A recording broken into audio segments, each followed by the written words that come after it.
कि मैंने भगवान से पूछा कैसे होती है आपकी पूजा। उन्होंने कहा तू खुद भी मुस्कुरा, औरों को भी मुस्कुराने दे, बस हो गई मेरी पूजा। एक बहुत खूबसूरत कहानी है जिसने लिखी है। वो कहते हैं कि मेरे घर में पुरानी गाड़ी थी, बाइक थी। वो हमारे काम नहीं आती थी क्योंकि घर में सबके पास में साधन हो चुके थे। मैंने कार ले ली थी तो बाइक रखी हुई थी। एक दिन मन में ख्याल आया कि इसको बेच देते हैं। ऑनलाइन पोर्टल पर जाकर के उसकी डिटेल्स फिल की, फिर उसकी कीमत क्या रखें सोचा। तो मैंने सोचा कि 30,000 रुपये ठीक रहेगी। 30,000 रुपये मैंने उसकी कीमत लिख दी। उस दिन के बाद में कई कॉल्स मेरे पास में आने लगे।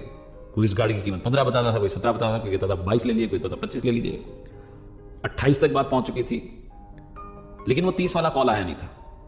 मुझे लगता था मुझे 28 में शायद बेचनी पड़ेगी। तभी शाम के समय कॉल आया, बुजुर्ग आवाज थी।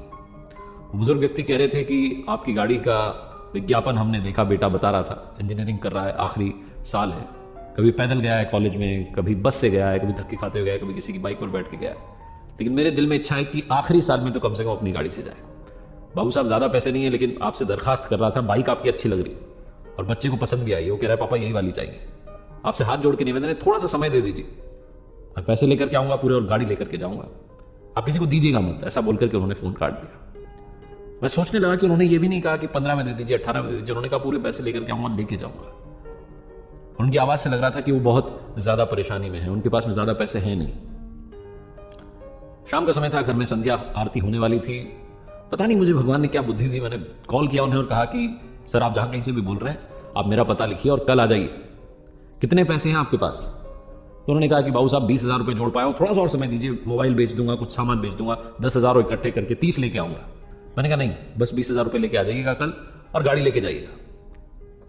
उनके चेहरे पर जो खुशी थी, उनकी आवाज़ में जो खुशी थी, वो बयां नहीं की जा सकती। उसके बाद रात में 1-2 बार और उनका कॉल आया कि पक्का आ जाओ ना। सुबह सुबह कॉल आ गया कि बेटा तैयार हो गया, हम आ रहे हैं आपके लिए, निकल चुके हैं आपके पास आने के लिए। मैंने कहा हाँ जी आइए। जब वो पिता पुत्र घर पर आए तो 20,000 रुपये जोड़ के लाए थे। वो 500 के नोट थे, 2,000 का एक नोट था, 100 के नोट थे, 50 के नोट थे, 10 के, 20 के। वो दिख रहा था कि बड़ी मेहनत से कमाए हुए हैं और जैसे तैसे जोड़ के इकट्ठे किए हैं। वो मुझसे कहने लगे आप गिन लीजिए। मैंने कहा नहीं, आपने दे दिए, ठीक है।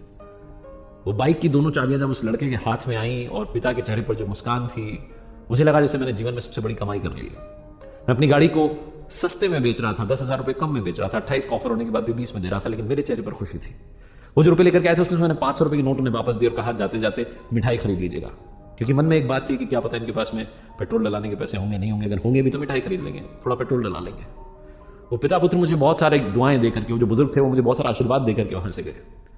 उस दिन ऐसा लगा जैसे जीवन की कमाई कर ली। छोटी सी कहानी ये सिखाती है कि अगर आप दूसरे के चेहरे पर अपनी तरफ से थोड़ी भी कोशिश करें और मुस्कान लाएं तो बात बन जाती है।